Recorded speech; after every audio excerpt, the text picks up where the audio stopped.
Pemirsa, cuaca ekstrim berupa hujan dengan intensitas tinggi masih berpotensi melanda Bali hingga Februari mendatang. Badan Meteorologi, Klimatologi, dan Geofisika BMKG sebelumnya telah memprediksi periode hujan berlangsung sejak September 2025 hingga Februari 2026. Oleh karena itu, masyarakat diminta tetap meningkatkan kewaspadaan terhadap potensi bencana khususnya banjir.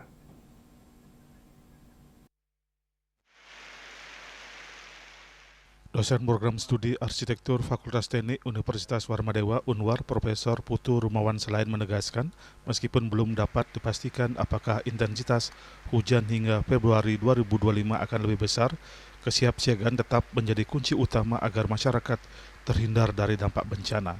Ia mengungkapkan pasca banjir bandang yang terjadi pada 10 September 2025 lalu, hingga kini banjir masih kerap muncul di sejumlah wilayah perkotaan dan kawasan pasar.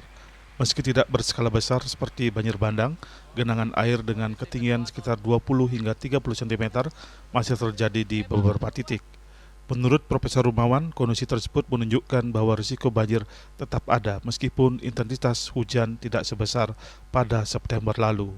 Salah satu penyebabnya adalah hujan yang tidak merata di seluruh wilayah Bali, melainkan terkonsentrasi di kawasan tertentu, terutama wilayah perkotaan.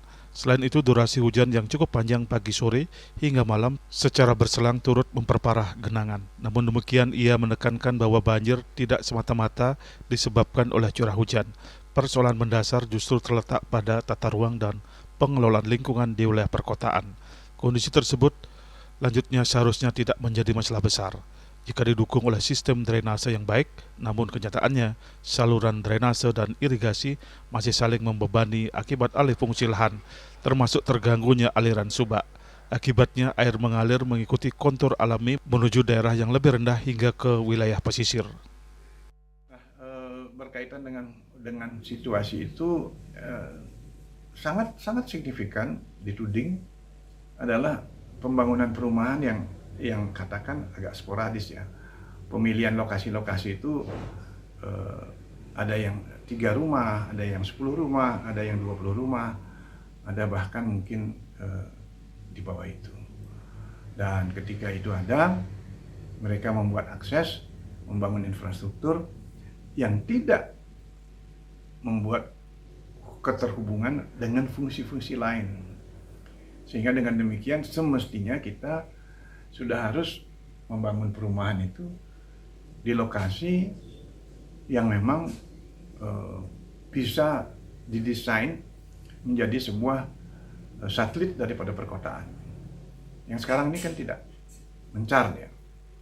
Dan mencar inilah yang menyebabkan salah satu banjir. Bahkan itu yang saya khawatirkan, dia sudah melabrak peraturan menteri.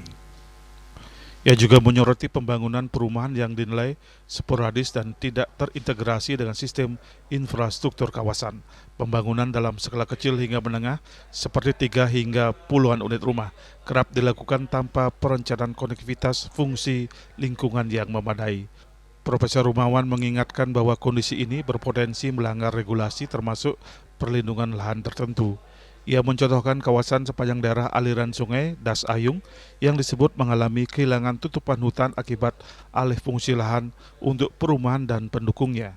Kedepan ia menilai induk persoalan banjir di Bali hanya bisa diselesaikan melalui penataan ruang yang baik dan berkelanjutan hingga 20 tahun ke depan.